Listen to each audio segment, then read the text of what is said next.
What's up out there, YouTube world, the internet? So here I am recording this video.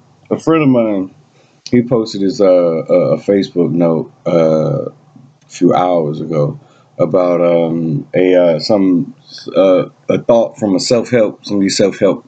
I ain't gonna say self help, but the millionaires and people who write books and tell people how to be millionaires and such.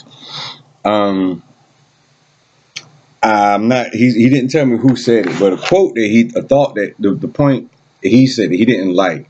He said that one of the guys, some guy, said essentially a quote along the lines of, "You don't need therapy, you need action." And I do believe my friend, he was a bit outraged a bit by this. Well, I kind of agree with it.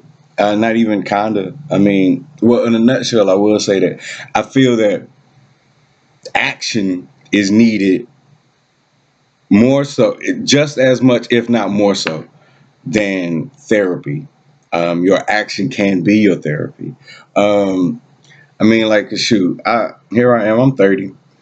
I was in college. I was in college for 6.5 years, and I left college essentially because I had a bit of was having a bit of a nervous breakdown. I mean, just tired. Been in college 6 years, 6.5 years for a bachelor's, two minors, and was in graduate school. And when came time to go to the last semester, didn't exactly pass the test that I needed to move forward, and that was what caused shit to hit the fan, so to speak. But the glass was shattered or whatnot, and I didn't exactly know how or where I was going to go moving forward. I mean, I had a girl at the time, and our relationship was somewhat contingent upon me and her both graduating at the same time because it was a long distance relationship. So the plan was that we were both going to graduate at the same time and be able to move closer to each other. But so I wasn't graduating at the same time, and the plans were changing, and I didn't know. I mean, there's all kinds of things. But after that, I went home down to North Carolina and with my family, and they really did not want me to go back to Richmond where I went to school at. They were really against it. I was casting a play to go back. I left in March, and I was casting a play to go on in May of that year. And they really did not want me to go back. They really did not want me to go back so sincerely. And then I had a plan to go back, and then that fell through at the last moment. The day when I was about to make the trip back, in certain living situations that fell through. But we went on this thing. My mom's always saying like she felt like I need therapy, like pursuing disability, which I was so adamant in my heart and mind. I was adamantly against this. I felt like maybe I was even more against it than I even realized. But I mean, someone who went to school to be an English teacher, you're trying to tell me, and I had good grades. I mean, the grades weren't necessarily the problem until the end or whatnot. When things started to get really real, really, really real. But prior to that, I mean, I was working all the time, like working over the summers, a RA or OA, orientation assistant, resident assistant, 4 years at both. And I mean, I was so working over the summers. I was working, I was learning, I was teaching, I was training other people. And you trying to tell me I'm disabled? I I was a bit offended by that. But it I don't feel that therapy so much. I didn't need therapy as much as I needed friends, good friends and stuff that cared about me. That not even, my family, they cared about me, but there's so much stuff that happened in college, so much person that grew in college that they didn't know. And they were younger than me. I'm the second oldest of my mother's four children. They didn't know me. I mean, but not even just saying, like, they knew me. They knew me as well as they could know me for me being their brother, but, and their son and all, but they didn't know all the other greatness or whatnot that happened while I was in college. I mean, times when things could have went bad and it went well, and all of that. Nobody was there for that besides me, my shadow, and whoever happened to be in the room at college. And it's like, how could I tell you? I can't even tell this video. I would probably have to write a whole album or a movie or something to be able to try to encapsulate college and everything that it was to me and everything like that, which I will do at some point. Don't get it twisted. I ain't forgot. But it's just like, but even still, when I was down in North Carolina, I still kept doing some of my same things, my artistic stuff, my poetry, my music, and things like that. My mother was like, "Ain't nobody got to tell you to do what you want to do. Like, everybody gotta you don't be wanting to do nothing else besides when it comes to doing the music and stuff like that." And like, I was like, okay, and I'm fine with that. But what I will say is, I felt like I was out of place down there. Even I found people that was trying to pursue it and being creative and stuff like that, just the same. But some of those people, I felt like, maybe we was at odds with. I was a bit older than them. Just the market and the scene wasn't as popping as it was in Richmond. I mean, period.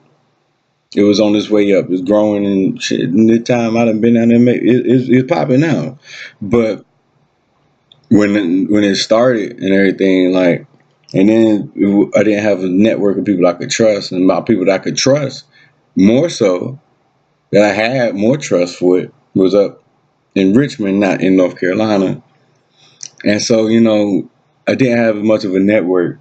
I could have used more friends that was of my same like mind, more so than a therapist, even, because therapists, they still just trying to. Yeah, and even when I was in that joint, she didn't ask me many questions about family or college, or even how I got to how I got. I could have told you, like, shit. I took psychology courses in college. I've been wanting to tell somebody my whole idea of how it happened, but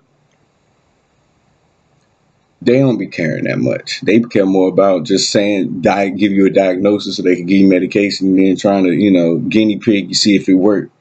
Just that, as opposed to doing the work necessary to, understand a person's problems. And sometimes, action moving forward, just feeling like, yes, I can do that. I can do this. This idea is not that crazy. Will get you further than a therapist will. Just feeling like you can go, like you can do it, will get you a lot further than a bunch of people, even in a therapist trying to tell you stuff. And I mean, it action. Not to say that therapy is wrong, but you got to have them both. Because even if you go through therapy and get it all out and everything like that, what you gonna do after? You got to have a plan for something after the therapy is over with. After this problem is solved, and ideally, it's best to start solving the problem before it's solved. I mean, to start acting like like the problem is solved before it is actually solved.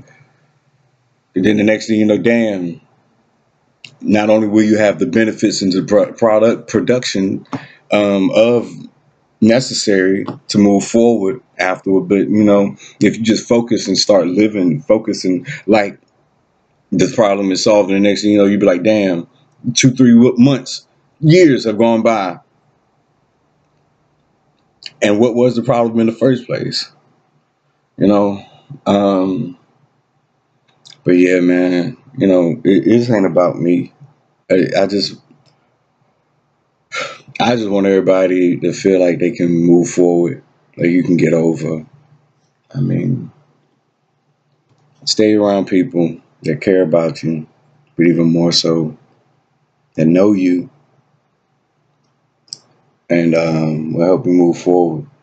Like-minded individuals that don't feel that you're crazy.